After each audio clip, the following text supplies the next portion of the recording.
So, good evening. This is a journal scan on breast and gynecologic oncology from April 2021, and these are the journals that I have scanned. To start with, in triple negative breast cancer, this was a late breaking abstract at ESMO 2020 and then published as a full article in New England Journal this month. Sacituzumab govitecan in metastatic triple negative breast cancer. So, this is a phase 3 randomized study for triple negative breast cancer metastatic in patients who had received more than or equal to 2 chemotherapies for advanced disease, and 61 patients with brain metastasis were also included in this trial, and they were randomized in 1:1 to the ADC sacituzumab versus physician's treatment of choice, which could be vinorelbine, capecitabine, eribulin or gemcitabine, and the numbers are here. Patients were continued on the treatment until progression. The primary endpoint was progression free survival and secondary was overall survival, overall response rate, duration of response. So, this study was stopped early because of the DSMC recommendation where they found compelling evidence of efficacy. So, these are the primary results, these are the baseline characteristics. I will not go into the details, it has been very well matched. I just want to bring attention to the fact that when they did repeat biopsy, you can see that initial diagnosis patients were TNBC in 70% of the cases only. So, as we know, it is good to repeat biopsies in metastatic disease, and there is almost a 30% discordance. So, what did the study show? It showed an improvement in progression free survival from 1.7 months to 5.4, which was highly significant, an improvement in overall survival, very good response rates for TNBCs from 5 to 35% improvement. So, it was an overall positive study with like I said, an improvement in PFS, OS and response rates. This was seen across all subgroups. It was overall a well tolerated medication. There was a little more myelotoxicity and more diarrhea, but nothing unmanageable. So, this randomized phase 3 trial conclusion was that it should be considered a standard of care in patients who have been pre-treated in TNBC with anthracyclines and taxanes. So, it is being looked in varieties of settings in neoadjuvant, adjuvant, in combination with immunotherapy and PARP inhibitors also. Moving on, this is the again a fully published article of Keynote 119, which is pembrolizumab in second line and above setting for metastatic TNBC. So, here patients who had received 1 or 2 prior systemic therapies and had received a treatment with anthracycline and or taxane and good performance status were randomized to immunotherapy or once again a physician's choice of chemotherapy, and the primary endpoints were overall survival in PD-L1 positive tumors. In PD-L1 positive tumors, more CPS score more than 10, CPS score more than 1 and overall survival in all patients. So, if you look at the response rates, this was, as we all know, a negative study. The overall response rates were kind of similar between both the arms, and the complete response rates were little more numerically in the pembrolizumab group. The time to response was also same in both the arms. The median duration of response was also not much different. So, here when we look at the endpoint of overall survival, these are the graphs which are sitting nicely on each other, where there is not much difference between the chemotherapy and the pembrolizumab arm in patients with a CPS of 10 or more, patients with CPS of 1 or more, in the entire population. There was an exploratory subgroup analysis where in CPS more than 20, there seems to be a benefit from immunotherapy, but this was an exploratory analysis. When we look at the overall survival by PD-L1 CPS in the chemotherapy group, no matter what your CPS score was, everyone did the same. Again, in the pembrolizumab group, it looks like the higher your CPS score, maybe the greater the benefit. So, it has a long period of follow up. So, it is not like we have to wait much longer to say that this is a negative study unfortunately. So, the questions are, can we give for higher CPS patients a monotherapy? Is chemo plus immunotherapy a better strategy rather than comparing chemotherapy with immunotherapy alone? Moving on, this was a review article in Lancet Oncology on the management of side effects of adjuvant endocrine therapy. I put it here because we do see a lot of patients on follow up when they come for adjuvant endocrine therapy, and these are questions we do not ask, or even if the patient complains of them, we say it's okay, it's bound to happen. But here this article takes us into the details on how we can manage each of these symptoms, and also what is the data for complementary therapies that are there. So, it is a very nice article which I think needs to be read and also used in daily practice. The next is moving to hormone receptor positive breast cancer. This again was a abstract that was presented in San Antonio in 2019, and the full publication in Annals of Oncology this month. So, the PEARL study was a phase 3 randomized study where patients who had hormone receptor positive metastatic breast cancer with recurrence within 12 months of adjuvant AI, or progression or within 1 month of adjuvant AI, and less than or equal to 1 line of chemotherapy for metastatic breast cancer. Initially, they were randomized to these two arms in cohort 1, exemestane versus capecitabine. But later, when we learnt about the data about ESR mutations and that exemestane might not be a good drug in this setting, they added another cohort where they looked at fulvestrant versus with palbociclib versus capecitabine. So, cohort 1 was exemestane CDK4 with capecitabine, cohort 2 was fulvestrant plus palbociclib with against capecitabine. And these are the baseline characteristics. Again, the first two columns are the exemestane palbo and exemestane alone, and these two are fulvestrant palbo versus fulvestrant alone. So, these are patients who have received chemotherapy, endocrine therapy in the past, and they have also received aromatase inhibitors in the past and multiple lines of treatment. So, these are quite little far gone patients in whom this study was done, and what they found was that in the second line and beyond setting, fulvestrant plus palbociclib, the overall response rate was similar or actually in numbers lower compared to capecitabine. The clinical benefit rate was also similar in both the arms. The response duration was similar in both the arms, but the adverse events were more as expected in the capecitabine arm compared to palbociclib exemestane or palbociclib fulvestrant. So, actually their conclusion was that while both arms are similar, because there is an improved quality of life for patients with palbociclib fulvestrant, maybe that should be considered for patients rather than going for chemotherapy.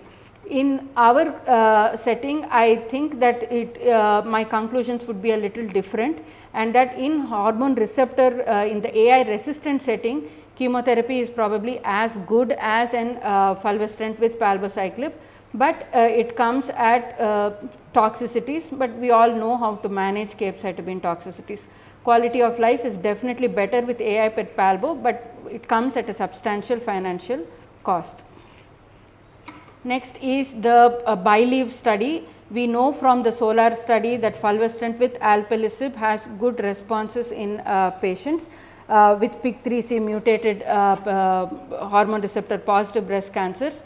But what about that group of patients who have already received a CDK4/6 inhibitor?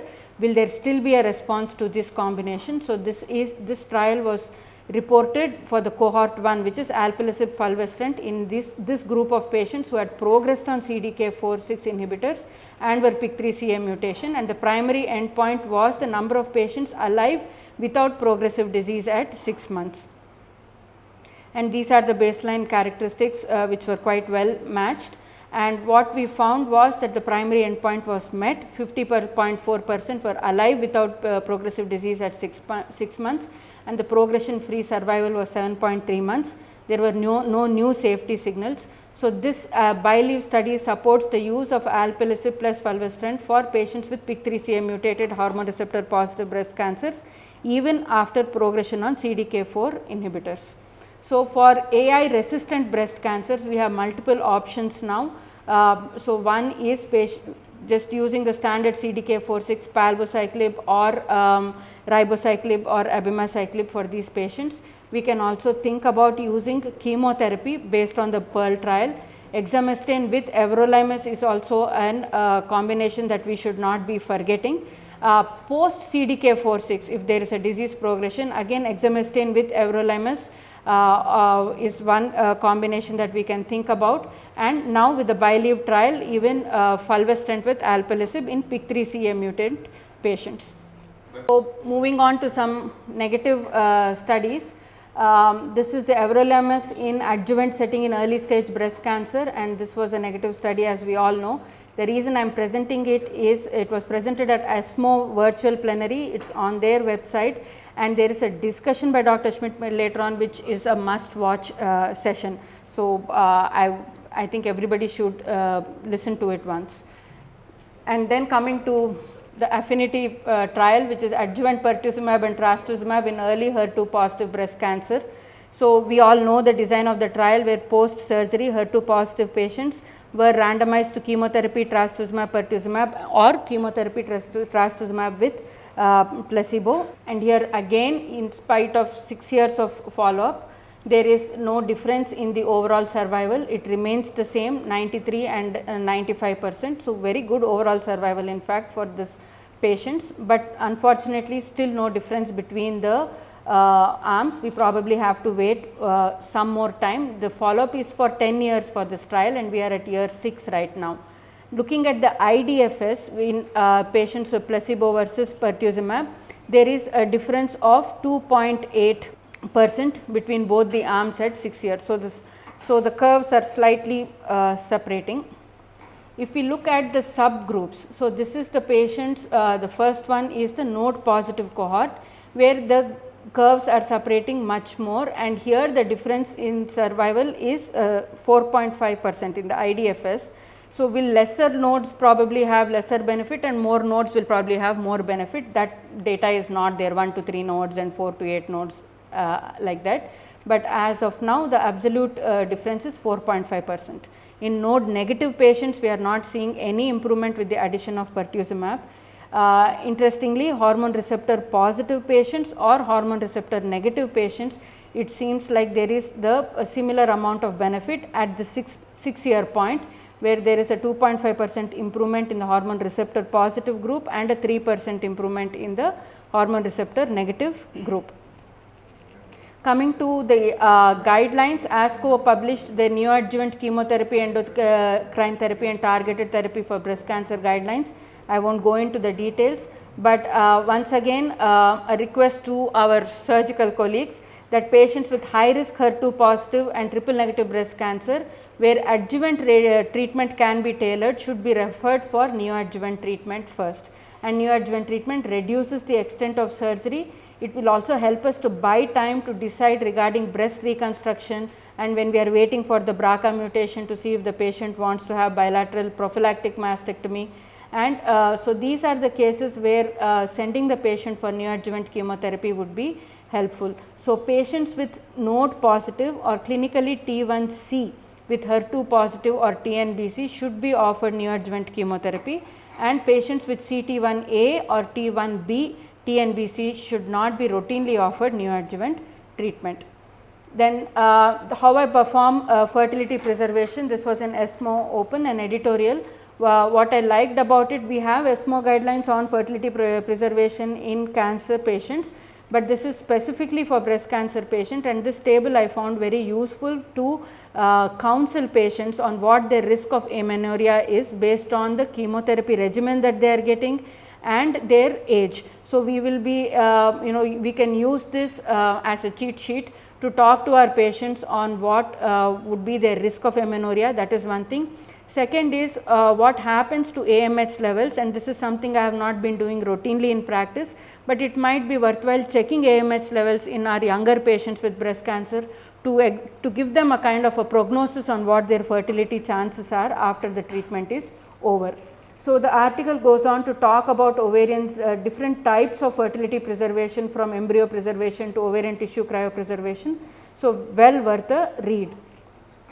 Moving on to gynec oncology, and I think this is my last presentation. So, this is about the safety and efficacy of single agent carboplatin versus carbotaxol. So, as the patients grow older, we get more nervous about treating them ovarian cancer, and we lean towards less intensive regimens, and many of us do start with single agent carboplatin. So, this is an international 3-arm randomized trial where they look mainly at patients who are 70 years and older with stage 3 and stage 4 ovarian cancer, and then they calculated the geriatric vulnerability score. So, this is a new score which they looked at multiple different scores and came up with this GVS, and then randomized patients to single agent carboplatin or weekly carbotaxol or 3 weekly carbotaxol that we usually practice. And what they found, their endpoint was treatment completion rate, and they found that patients who, these older patients who actually got 3 weekly carbotaxol, more of them completed the treatment compared to the single agent. So, combination treatment was actually better completed, lesser side effects, and the progression free survival was also better. So, the conclusion was that this trial showed that compared with every 3 weeks or weekly carbotaxol regimen, single agent carboplatin was less active with significant worse survival outcomes in vulnerable older patients with ovarian cancer. In this study, when they looked at the GVS scores, they scored them as 3, 4, 5, the higher the score, the more vulnerable you are, and they found that even patients with a higher vulnerability score actually benefited from the combination treatment. So, we probably cannot do this score in our clinic. The kind of questions they ask are very different from what we would ask culturally in our patients to determine activities of daily living or frailty. But again, I think it is an important study to show that we have to think about combination treatment in older patients. We just because they are old, we should not be giving them lesser treatment, and we should come up with some uniform way of looking at vulnerability in older patients for our population. And I know TMH has done a lot of work in that, and that is probably a discussion for another time. So, with that I will stop and thank you.